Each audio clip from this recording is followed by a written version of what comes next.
Defense on me. Okay, Petey, don't you drift to the strong side. Coach, they're calling a holding penalty on me every time. Did I ask for your excuses? You want to act like a star? You better give me a star effort. Do you hear me? Forget about him. Alan, you're in. Come on. All right. Now, I don't want them to gain another yard. You blitz all night. And if they cross the line of scrimmage, I'm going to take every last one of you out. You make sure that they remember forever the night they played the Titans. If that doesn't get you jacked up for some football, some defensive football, you have no soul. You have no soul. I'm Jorge. Welcome back to Fourth and Frames IDP edition here. We are getting ready for week 10 of the fantasy football season. As always, we got Nate Markham, we got Mike Woolert from 4 for 4. Gentlemen, how you doing? Let's start with you, Nate. How are you doing today? Good. Just trying to get everything in order. Man, as the weeks go on, and I realize that it's now setting lineup number, I don't know, 25 per week times 10 weeks is about 350. You just don't want to screw up. And that's the thing, is I don't want to leave any stone unturned. And so, it gets to you, but I feel good. That got me hyped up. Right. We had the Best Around song from the Karate Kid on our pregame show last weekend, Mike. It was fantastic. I gotta be honest with you, I was totally hungover after the Penn State Maryland game, and there's quite a few leagues where I totally forgot to set lineups. I'm like, oh crap. Yeah, I've gotten to that point too. Yeah. Mike, how are you doing, buddy? Not too bad. Week 10, hitting the grind now. Now it's like we hit these double digits quicker, and it's just now it's like the grind. Now it's like, all right, we've got 8 weeks left. It's like, okay, we got an extra week. Right. Well, not only that, but like for people playing, we're getting to the point in the playoffs that talk is going to start creeping around pretty soon, if not already, and things are going to be a lot more cut and dry for fantasy football player managers out there. And just the fact is, like, if you're borderline in there, you're going to be paying attention to your lineups every single week. If you're, off by a few games here and there, you're maybe not as involved in your fantasy rosters. And if you're completely out of it, well, some people, they just like to tune out. Don't do that. Keep playing. Have fun. Fantasy football is not just about winning all the time. It is a majority of the time, but sometimes just playing, putting your best effort in, and whether or not you get to the playoffs or not. Yeah, it doesn't. If you don't, it sucks. But there is something to be said for a level of competition and just having fun with it, and setting your best lineups. And when it comes to IDP, come and listen to three of us and get you ready for your weekly matchups. So Nate, with that, let's get into some news. You got any news for us to talk about from an IDP perspective? I mean, gosh, I was going to piggyback off of just some of the offensive line work that's happening, like as far as, who's at the advantage and things of that note. And then of course, OBJ goes out and signs with the Rams, and that throws off everything. But, gosh, I don't feel like this week there was as much news overall to really talk about. I mean, maybe I'm overlooking some things, Mike, but I think Randy Gregory is out. Randy Gregory's out. Right. Drew Tranquil's on COVID. So Drew Tranquil landed on the COVID list. So I don't know if he's going to be out. He'll probably be out. So yeah, because you're white, lock him in. And then I saw that Kenneth Murray has also been working not only with the linebackers, but also the edge rushers. Really? Mm-hmm. How about that? So, but with Tranquil back or out, he might have to go back to just playing linebacker. But he has been doing some edge rush work, courtesy of Daniel Popper from The Athletic on that nugget. You say Daniel Popper, I think about the lead singer of Blues Traveler. Blues Traveler. Yep. There we go. Yep. Great synonymous thing with fantasy football. Okay. Well, if that's all we got for news, which is good. That's something. Hey, you know what? No news is good news when it comes to injuries, and you want these players playing at peak efficiency for not only your fandom, not only for your team, not only for their well-being, but for your fantasy rosters as well. So with that, let's just get into our prime matches with the week. We look at the DL/edge position, the inside linebacker position. or just linebackers in general, and defensive back positions, giving you, we're not going to give you the big names that you hear every week. We're going to give you some. Well, I guess it depends. Let me not say that too quickly. But we're going to give you some players that we think we were pretty confident in that they're going to have great weeks this week, going to help you win your matchups. And I'll start at the defensive line / edge position. I'm going to talk about a player who the past 3 of the 4 weeks has 4.5 sacks on the season. He's just been teeing off on quarterbacks left and right, regardless of their skill set, whether they're mobile quarterbacks, whether they're stationary quarterbacks. And he's going against a team this week that should probably be playing from behind. Therefore, the game script favors him tremendously. I'm talking about Leonard Floyd of the Los Angeles Rams. He just went off last week. And then, like I said, the past 3 or 4 weeks, he has a good matchup. The game script should be in his favor. So look for him to go and get it this week. Let's go to linebacker. That's Mike. Yep. So this week, I'm going to touch on the other Dion in Atlanta, Dion Jones. Nice. Very nice. 6 games of 10 or more tackles. He has a 15% tackle rate, and it just seems like his numbers he was doing pretty well up until he was relieved of the play calling duties. Now it just seems like he's just able to focus, run downhill, and just do what he does best. 15% tackle rate. More than half of his tackles are resulted in the ball carrier being short of the first down, and he has a 5.6% broken and missed tackle rate. So he is making impact tackles, and I think they're definitely going to be needed this week against Ezekiel Elliott and the Cowboys. Cowboys averaging around 15 tackles a game to inside linebackers. So just continue to ride the Dion train. And if you have Fasede Luokon, which I probably messed up that name. But, it's okay. A lot of people probably both of them are weekly starters, but I really like Dion Jones. I've always liked Dion Jones. That little revenge game narrative too, with Dan Quinn playing his old team, that's going to be actually kind of fun to see how he schemes up things to go against Matt Ryan in that offense. Nate, who do you got for us at defensive back?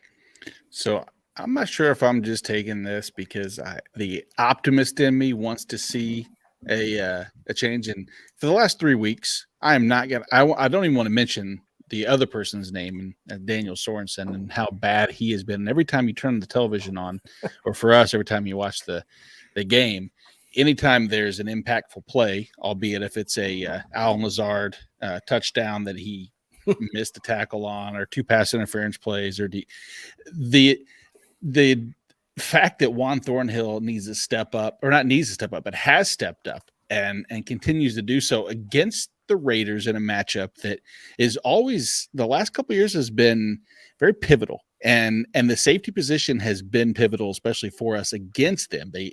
Each year it seems more and more. St. Sorensen surprisingly last year, but I believe Juan Thornhill, if you look at the last 3 weeks, really since he's seen significant snaps against this offense, I think the Raiders are going to want to keep the ball on the ground more so than through the air, despite both being shitty for the Chiefs. Sorry, I shouldn't say it, but it is what it is.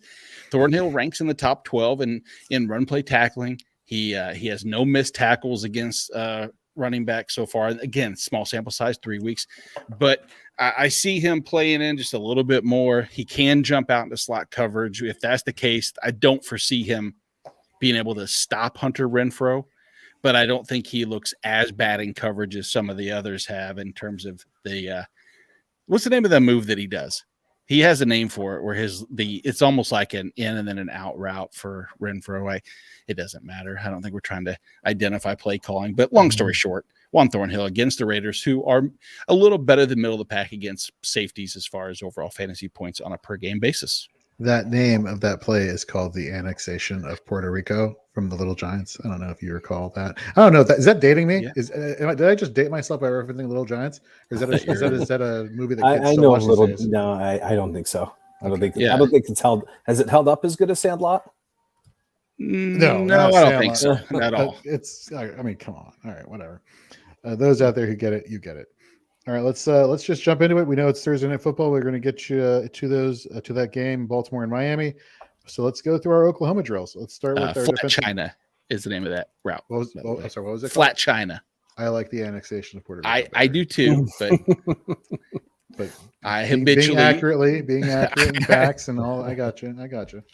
All right, Oklahoma drill time. Let's go defensive line. Nate, you and I are going to start things off. Okay. I'm going to be in the corner of Jacksonville's Dwayne Smoot. I don't know if there's a relation to Fred Smoot, the former Washington football teamer / Minnesota Viking. We'll find out. Yeah, an interesting coincidence. I guess Google could help me there.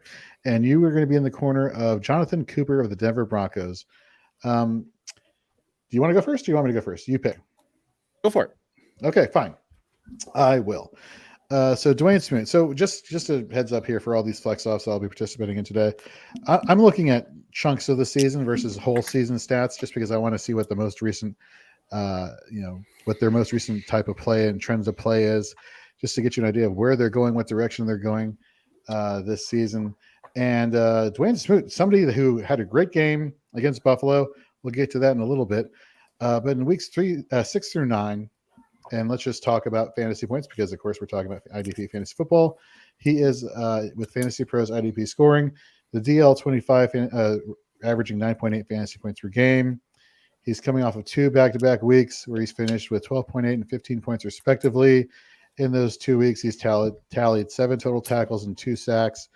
This week, going against the Indianapolis Colts, who ranked 21st in pass blocking according to Pro Football Focus. Over the past 2 seasons, he has the team lead in sacks, QB hurries, and forced fumbles. He plays 95.8% of the snaps that are dedicated solely to rushing the passer. That's ridiculous. You want to talk about opportunity? Doesn't get like much more opportunity than that.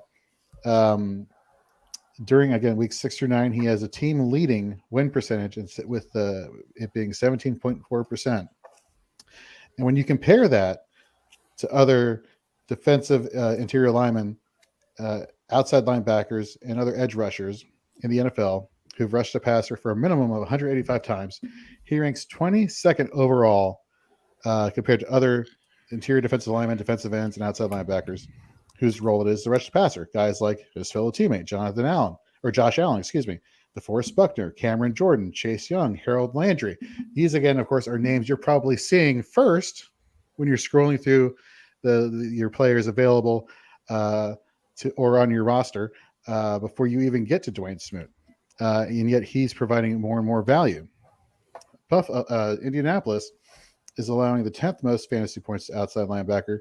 They're allowing 22.4 points per game to the defensive tackle position. And that's something I want to get to. He's very versatile, whether he's at defensive tackle or he's moving around. It's that versatility that is really impressive. This week he's going against Braden Smith at right tackle for the Indianapolis Colts. Look, he's good. He's really good. But I was hearing the same thing about the Buffalo Bills offensive line in terms of their pass blocking situation. They were supposed to be the 19th best pass blocker group in all the NFL, and they kind of went to town. So what makes you wonder whether or not Jacksonville's pass rushers are finally starting to get it going, playing a little bit more motivated against a divisional matchup. Give me Dwayne Smith this week. Okay. Let me touch real quick on using Buffalo Bills offensive line and how they were supposed to be really good. If you go to a 5-star restaurant and you're supposed to get their favorite meal and they substitute for the ingredients for things they find in the trash can, I don't believe that's the exact same Michelin star graded food that you're supposed to be getting. And that's what the Buffalo Bills had last week. John Feliciano, Spencer Brown, both were out. It was in shambles. Clearly, they took advantage of that situation. Notwithstanding, you did mention Braden Smith, who really, since really the past couple weeks now, past 2 weeks, he's looked fantastic. I mean, he's a big improvement over. I mean, they had Julian Davenport filling in. And so over the past 2 weeks, what has Braden Smith done? He's allowed a total of 0 sacks, 2 pressures. And in that time, it's not that he's faced against this, it's not me that he's trying to stop. This is Harold Landry and John Franklin Myers for the majority. Now, Harold Landry does play on both sides, but with the addition of Bud Dupree, he primarily focused over on the left-hand side in that matchup. As I said, they took advantage, both Josh Allen, the Josh Allen, not the other Josh Allen, first and foremost. Let's make this abundantly clear on this show. We can call him the Josh Allen since he came out to play anyway. They look good against Buffalo. They did. Indy's going to be a different ball game. I think the addition and hopeful return of T.Y. Hilton just adds to this passing attack that's going to be able to move the chains, get the ball out in time. And really, they're probably just going to lead on the run that should dominate this Jacksonville defense. I say should because of the whole matchup against Buffalo last week has thrown the NFL for a loop. But it can't be just beat up on Dwayne Smoot. It has to be build up on Jonathan Cooper. And let's be honest, when they drafted him as late as they did, no chance did they ever expect him to start and play significant snaps at this stage of the season. Last week against Dallas, again, another thing, I'm not going to take advantage of, talking about Tyron Smith not being there and saying how good they were. He got to take on Terrence Steele, which remarkably said his name is better suited probably for porno names than he is for left tackle. But I digress. It doesn't really ultimately matter. I mean, honestly, it is what it is. But Jonathan Cooper has looked really good. I mean, the one area of concern I would have normally going into this matchup against Philly is this. Philly has made it their effort to run the ball more over the last few weeks. Now, let's see who they've played. Last week, they played the Chargers, 32nd ranked run defense in the NFL. Week before that, the Lions, 24th ranked. Week before that, the Raiders, 23rd ranked. This week, the Denver Broncos, who are the 9th ranked run defense in the NFL, tells me that I think Philly's going to have a goal in mind is to run and control the clock. And when they can't, they're going to have to lean on a person, Jorge, that is definitely under pressure. And when he does, he makes mistakes. And that is Jalen Hurts. I see Jonathan Cooper, who, realistically hasn't had quite the time to take full advantage of his skill set. He's still getting, attuned to this. But the last 2 weeks, he has a win rate of 15.9%, which is, really solid. Last week, he had 7 pressures against the aforementioned Terrence Steele. The biggest key to a positive game from Cooper is going to be the continued pressure by that middle, that Draymond Jones and Shelby Harris. Their pressure in the middle, in addition to Stephen Weatherly and Malik Reed returned to practice today. All the pieces being there just should take some of that attention away from Cooper. I do see Cooper getting to Jalen Hurts a few times. Hopefully Hurts has a huge fourth quarter garbage time because my fantasy teams rely on him. But Jonathan Cooper, you can sack him once or twice. I don't care. Hell, why not? So can I just add a rebuttal here? So your argument for pace of play for Indianapolis and getting this offense rolling to the point where Braden Smith is going to have plenty of time to prevent Dwayne Smoot from getting to him is lynched around the linchpin there is T.Y. Hilton coming back and doing something good for that team. Well, consider they've only allowed 17 sacks on the season. T.Y. Hilton is going to be the guy that's going to help that offense keep rolling. Oh, it's not about them keeping rolling. It's just the added improvement. I mean, they're already near the bottom of the league in terms of sacks allowed. You add another piece to that, and I'm not saying that he's going to change the entire, dynamic, but you're already in a, bottom looking up. All he can do is assist. So I have a question for you, Nate. Not related to the flex stuff, and I'm sorry, Mike. We'll get to you in 1 second. Should we do offensive questions during IDP shows, or does it not matter to you whether we should stick to one or the other? I don't care. I mean, honestly, right. Okay. I mean, in a debate, you can, as long as it pertains, I'm fine with that. No, I'm talking about like Malcolm's question at the bottom of the screen right now. Oh, I'm not looking at the. Sorry, Malcolm. Sorry, Malcolm. No. Pick 2: Crowder, Myers, Nope. Callaway, Patrick. Not doing it. You're not picking 2? You're not picking these 2? Okay. Except Crowder, Crowder, Patrick. I do like Jamison Crowder. Crowder, Patrick. There you go. There, thanks, Mike. And then Gallup or Bateman to start this week. Is Gallup playing? I don't know. I I mean, got to go Bateman because I don't know if Gallup is playing. Yeah, we only got another question here from Wesley Love. Do I trade Dak, Judy, and Devontae Booker for Cordell Pitt? No, ever. No, not even. I don't even care that you have Stafford. No way would I do that. No. Not even if there's a fire. We are not in love with that, Wesley. Do not. I would probably do Judy and Booker for Patterson, or maybe another receiver. But I'm not trading Dak. If this is an option, yes, that I would do. That I'm cool with. That I'm cool with. Especially Antonio Brown missing practice and I'm still not have faith in him returning. And he changes Patterson for Eckler. Hell yeah. Do that, Wesley. Good job. Okay, so let's get back. Mike, you were about to decide who won the first flex for the defensive line. Didn't you have a rebuttal? Did you have a rebuttal, or It was about no. It was just about. I just wanted to confirm more so his stance on T.Y. Hilton in the offense. All right, now Denver plays who again? I'm sorry. Denver plays the Eagles. Plays the Eagles. All right, so let's see. We got Braden Smith. Pretty yeah, boy. You know what? It's funny. Because I wrote up. Boy, I mean, we're at the point where I'm writing up Dwayne Smoot as a free agent pickup. It's a wacky year. I think I want to see Cooper do it again. I think this is his first game. I think last week was his first game, not in like significant snaps, if I'm not mistaken, but like the first game without Von Miller. Is Malik Reed playing? Is he out? He returned to practice today. Okay. That'll help him a little bit. If Reed suits up, that'll definitely help his game, because if Reed was out, then basically you could focus all of the attention over to Cooper for sure. You could certainly game plan a little bit more. I think, let me just check something here real quick. Yeah, let's see. Yeah, Smoot goes down the edge, so gets on. You know what? I think I'm gonna go with. Oh God, let me just check the offensive line match. Let me just check my Venmo account to see where I have to send some money to in this next 5 seconds. Mike _. Okay, gotcha. Got it. All right, so let's see, Cooper. Oh boy,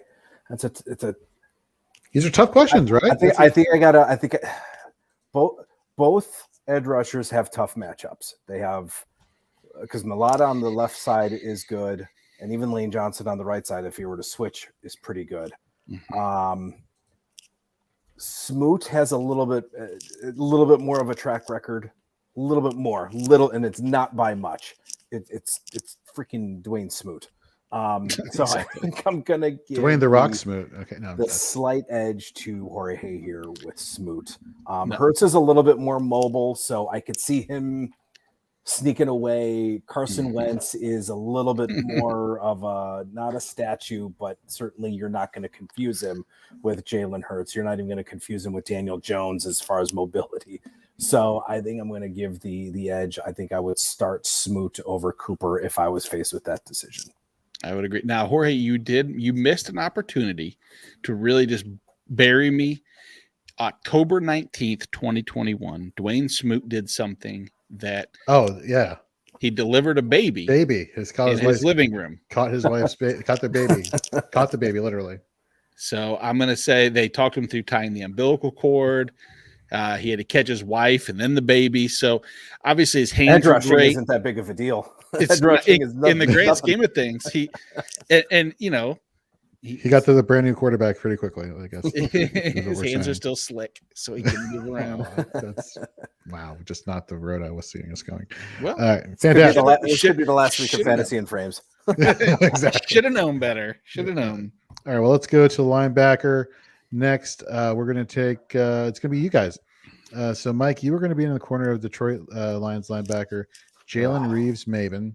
Rip me. Confidence, Mike. Come on, confidence. At least for the first 5 seconds. And then, Nate, you're going to be in the corner of 49ers linebacker Azeez Al-Shaair. So, Nate, since you didn't win the last one, let's give you a chance right off the bat to see if he gets some redemption. Yeah, and redemption is probably a fitting term to use because last week, after missing some time, Azeez Al-Shaair returned and redeemed himself from. Granted, missing weeks is not something to redeem yourself, but he did in regards. He had a big game, another one. Every time he plays, he seems to be productive. I mean, he had 9 tackles, 4 solo, a pass defense last week. And at least he's had 7 tackles, at least 7 tackles in 5 of the 7 games that he's played significant snaps. 52 total tackles on the season. So here's a guy who, again, Mike, if I asked you, I'm sure back in whatever the season started now. I don't even know. 9 weeks ago, if Azeez Al-Shaair would be someone that I'm going to have ranked. Maybe we wouldn't say, hey, if we're going to debate between Jalen Reeves-Maybin and Al-Shaair, probably wouldn't have been. The season has gone completely off the rails. Exactly. That's exactly that's what I would say. What would you say if we were debating Jalen Reeves-Maybin and Azeez Al-Shaair in week 9? I'd say the season has gone totally off the rails with either injuries or COVID. Exactly. Where they must share the same number or birthday, and that's the reason why, or we don't really know. But either way, the reason that Al-Shaair, I think, this week is in line to be the preferred choice between the two. A lot of it's just coming down to matchup. I mean, obviously historical trends, like I just said, if you look at the fact that he has the record of the 7 tackles more and 5 of the 7 consistency. I like the consistent floor. If you look at what he's done really as a whole, is he has a 12% tackle rate, not a world burner, but obviously not, nothing to take for granted. 0.22 points per snap per IDP 123. If you expect the 49ers to be on the field a lot like I do, an increased snaps, increased role, more opportunity, obviously, is something that's going to benefit him. And then the Rams is, in general, been middle of the pack to opposing interior linebackers. But if you look at the last couple weeks, they've been a little bit more susceptible. Now, if you go back last week to Tennessee, both David Long and Jayon Brown. Yes, Jayon Brown, you heard that name correctly. Did you hear Michaels or Collinsworth say, I really think Jayon Brown is the centerpiece of this defense? Do you hear him say that? I swear to God, that's what he said. Thank God I didn't. Oh, yeah, right. Exactly. But even the aforementioned Jayon Brown put up double-digit points against the Rams. David Long had 20. And we go back to week 7. Jalen Reeves-Maybin from the Detroit Lions scored 13 on only 77%. And clearly all three of us know Azeez Al-Shaair is a superior linebacker to Reeves-Maybin.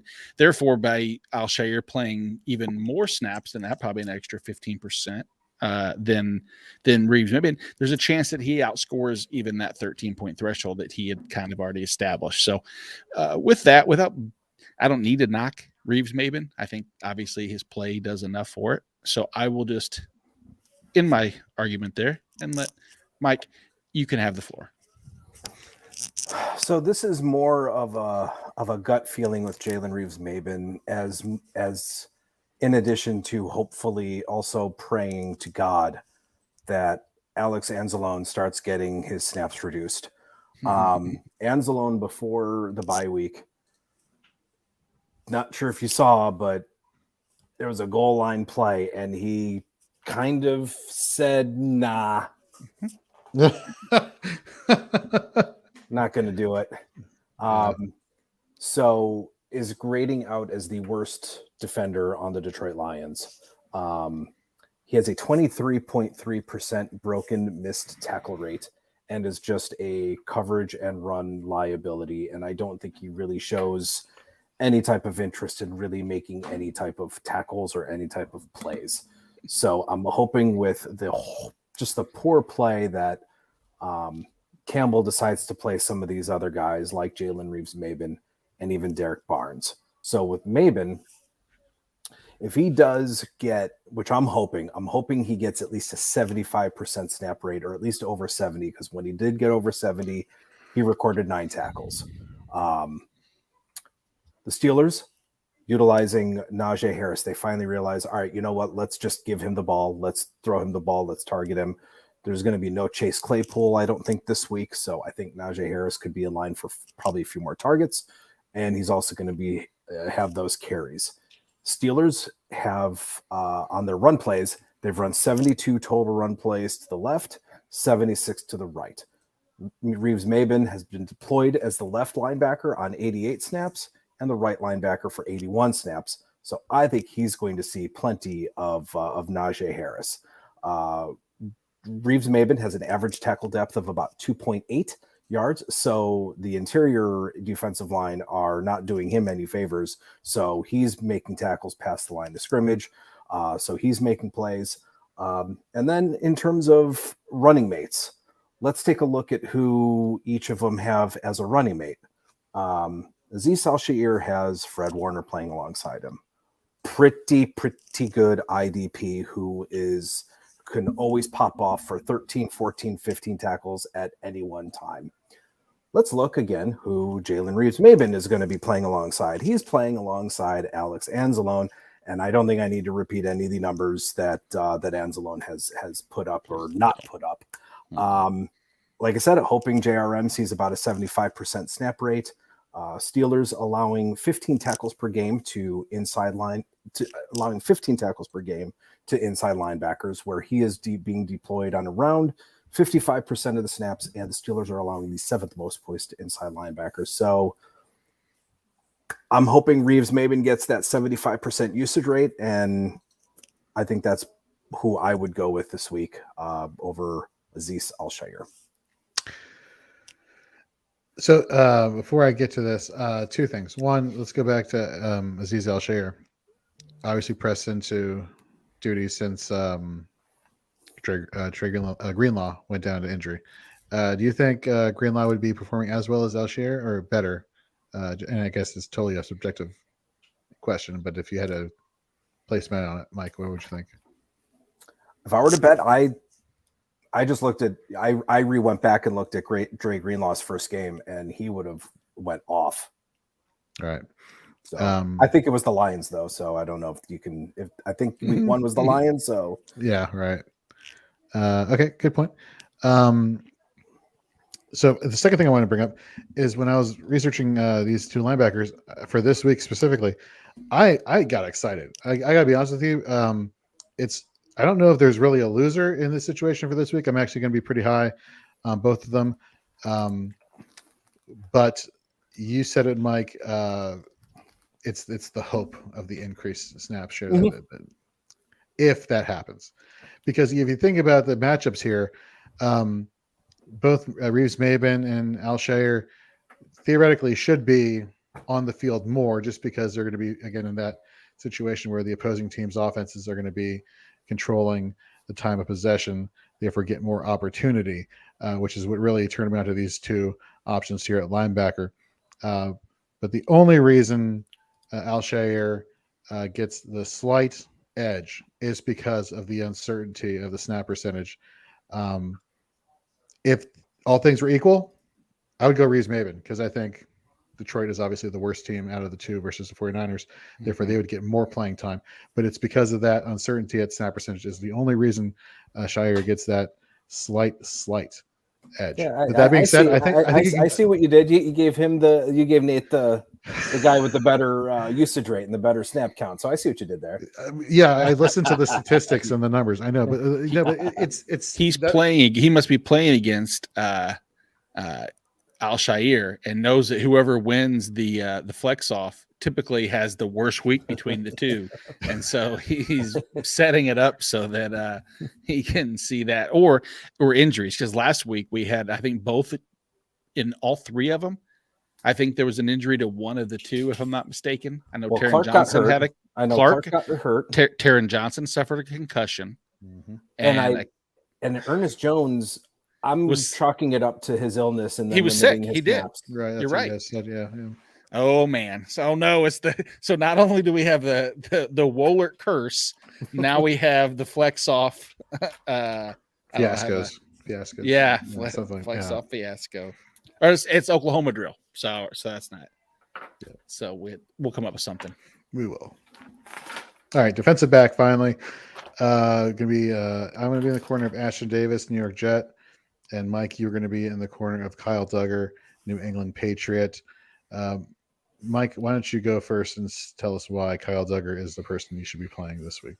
So those that were lucky enough to get Duggar, I think, are enjoying a pretty nice breakout season. He's leading the defense, the total defense in tackles. 46% of his snaps have been up in the box, and another 20% are in the slot. And one of the things that we all know about Bill is that he likes to take away what his opposing team does best, and that's run the ball. Unfortunately, they may not have Nick Chubb. However, I think we could put Jorge and Nate, I think we could put you behind that Browns offensive line And I think you might be able to run for 4 or 5 yards a carry. Let's do it. Sign me up. There has to be like a payoff at the end, but I'm all for that. Yeah. So, they're running behind some road graders with Teller and Joel Bitonio. So, Dearness Johnson. So, I think a couple of things. I think Belichick is going to try to take away the run game. Dearness Johnson filled in for Nick Chubb. And I think week 7, it was against Denver on a Thursday night. Dearness Johnson, 24 total touches. He had 22 carries and two receptions, heavily utilized. So they believe in their running backs. So Dearness Johnson is going to get carries. That is going to allow Duggar to get tackles. Another thing, I think Bill also likes to take away one of the best players. And I think that right now is Jarvis Landry. So I think you're also going to see Kyle Duggar in the slot on Jarvis Landry on a few targets, because I think that's where Baker might go to. You're also going to see some extra targets on Austin Hooper, David Njoku, and Jarvis Landry. So that's going to give him some extra tackle upside. So I think even without Nick Chubb, I still think you're going to have plenty of opportunities against the run. Safeties actually have led the New England Patriots in tackles 5 out of the 9 weeks. So, and I think Kyle Duggar has had a few of those weeks. So again, safeties are scoring and tackling at a little bit of a higher rate than the linebackers. And again, some of the linebackers, it's Juwan Bentley, who really so up and down when it comes to his usage. He could be 1 week be 40%, next week 80%, next week 70%, back down to 40%. Donta Hightower, same way. His usage is completely inconsistent. So with that said, with Kyle Duggar, I think, again, slot, box snaps, going to give him that opportunity to get those tackles on Dearness Johnson. He's going to see Jarvis Landry, going to see Njoku and Hooper. So I think Baker's going to do some of those quick hitches. He's also going to take some chances, so also going to do that. But Duggar definitely has some of that tackle upside. Browns offense allowing around 13 tackles a game to the safety position. Like I said, safeties have led the defense in tackles in 5 of the 9 games this week. So I think that definitely bodes well for Kyle Duggar. I've got him on my top 10, and he would get my nod over Ashton Davis this week.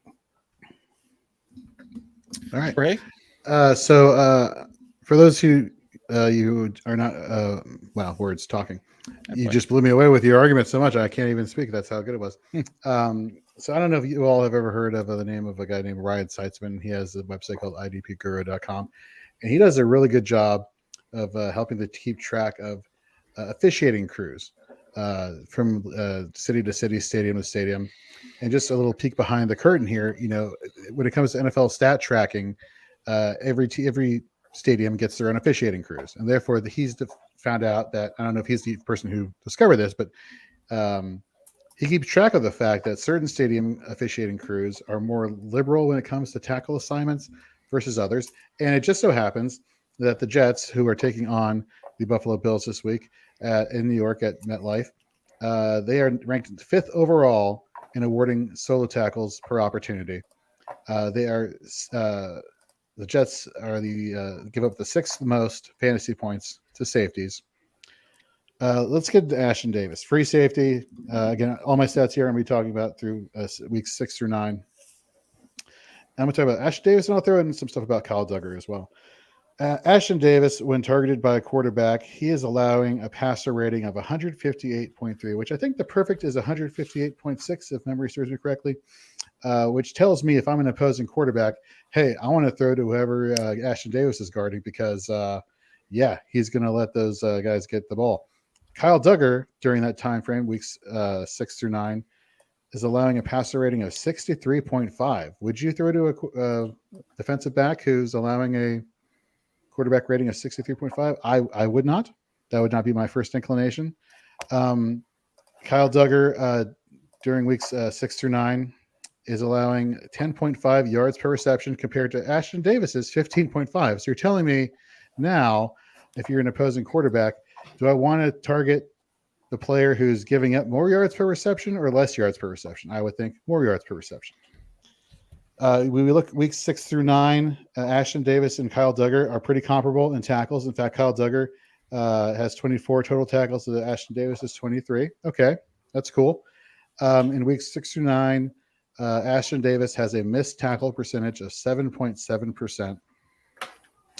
I believe that in weeks 6 through 9, Kyle Duggar has a missed tackle percentage of 10.3%.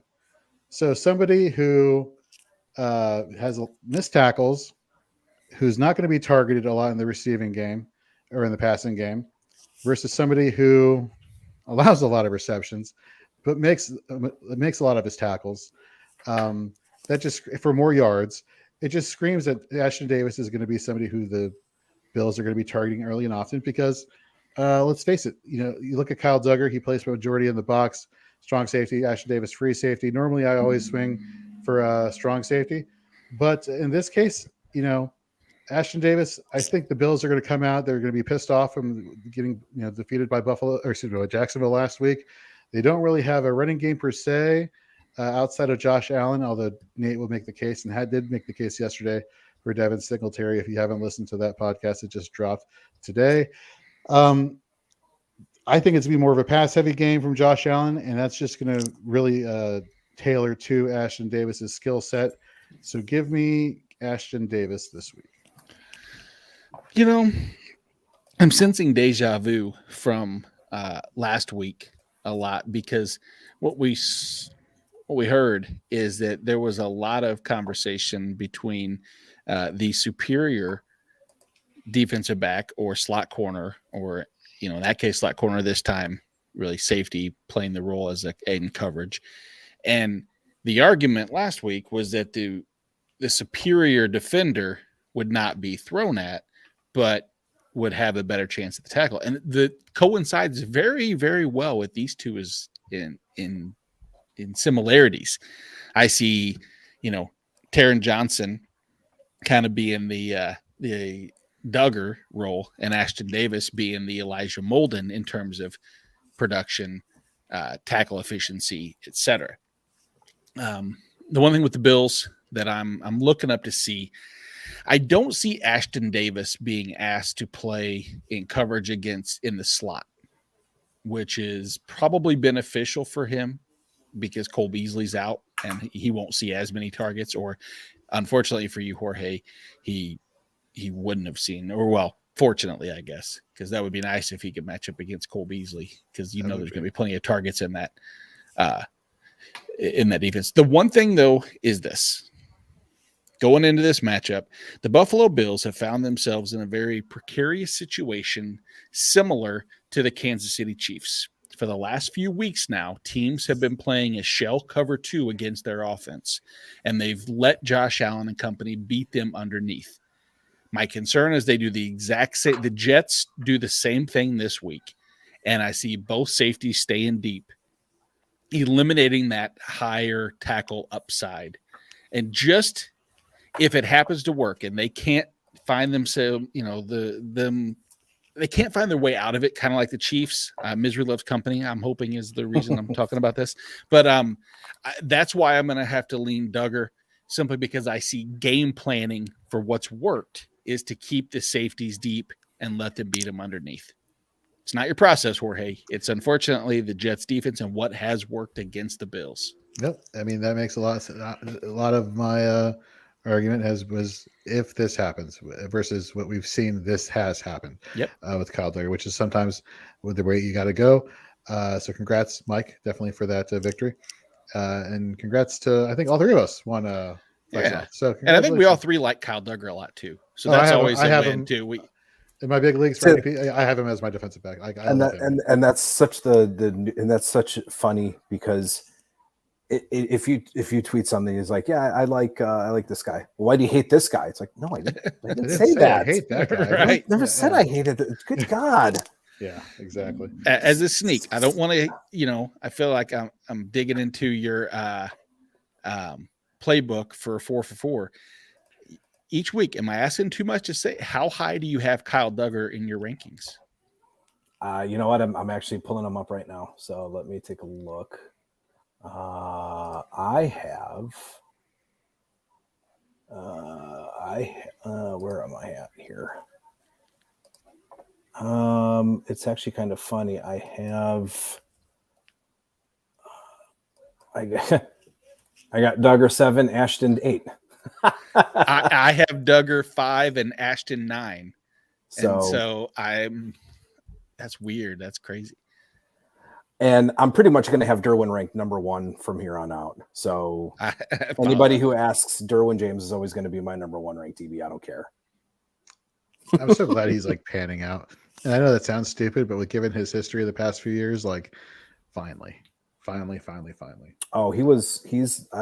$10 on him being the comeback player of the year. I think the odds are like plus 3,000.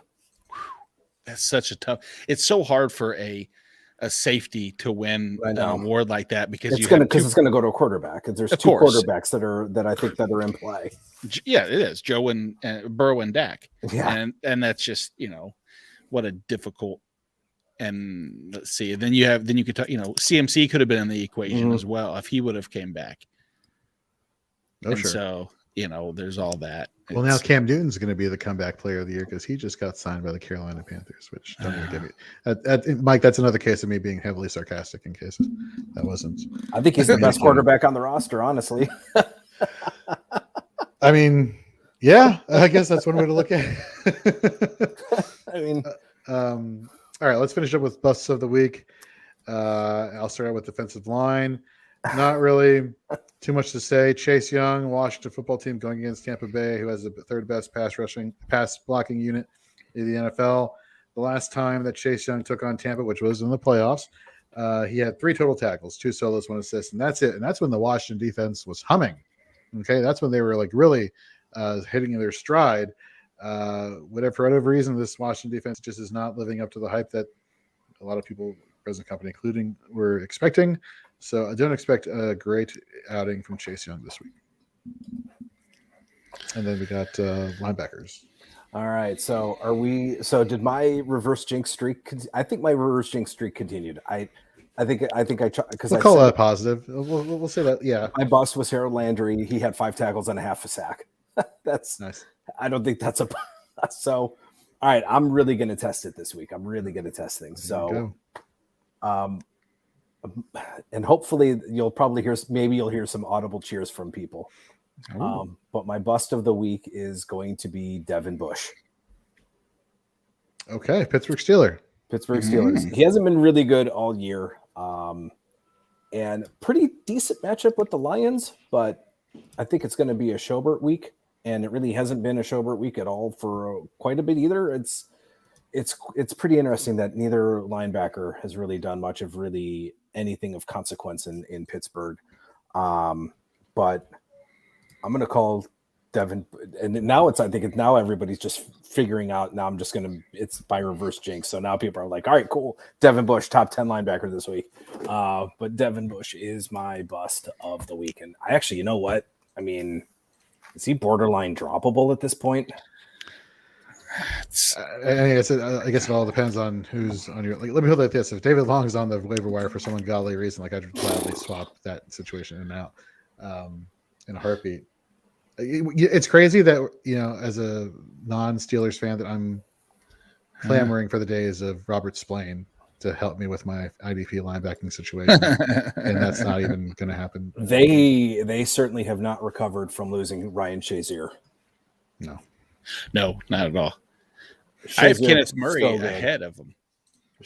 Yeah, Ryan Shazier was so good, and I'm obviously thankful that he's not paralyzed. But boy, yeah, he was on his way to being that guy, really solid linebacker, and it doesn't seem like they've recovered. Obviously, Watt is pretty good, a different type of a linebacker, but all right.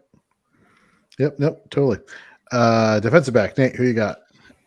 Defensive back, kind of harking to what I was saying about defensive strategies that seem to work against teams, and it's the Las Vegas Raiders, and that Jonathan Abram is not only in a situation where the team as a whole may keep him out of the box, it's you compound that with the fact that he played 24 snaps at slot last week, which tied his career season high. Can't say career high, probably is career high too, but it ties the season high.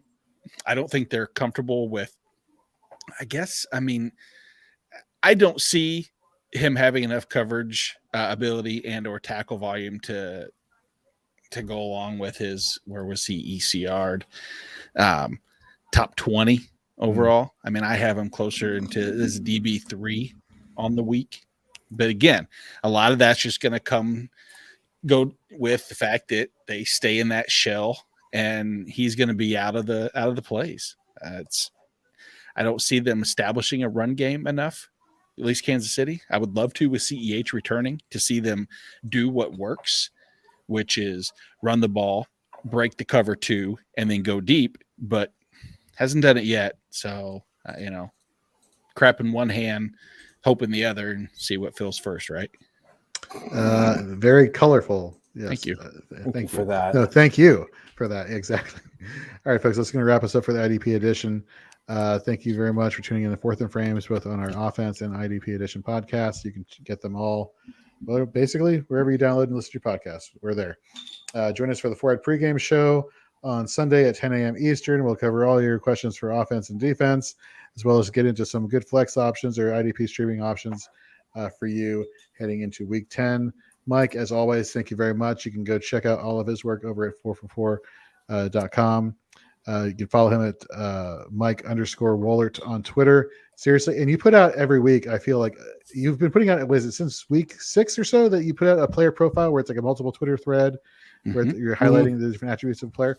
Any insight glimpse to who you're going to talk about this week? Or I'm hoping to have time. I'm going to try to get some time. I don't know if I'll be able to, but I was going to look at Tremaine Edmonds last week. Okay. Carlos Hyde had a ton of carries. I think he had like 20 some odd carries, and Edmonds only had like 6 or 7 tackles. So I think I'm going to try to get into to Tremaine Edmonds if I have time. Nice. All right. Well, definitely, folks, check him out on Twitter. Like I said, at Mike_Wollert. Nate Markham, you, as always, are doing kick-ass work in IDP world. You were third in Fantasy Pros IDP rankings last week. Just killing it. Great job. Follow him at Nate Markham on Twitter as well. Ask him all of your questions, especially the IDP questions. He is a superstar in the making. And I'm Jorge. Welcome. Not welcome. We'll see you all next week. Welcome. We're starting over. Good luck, everybody.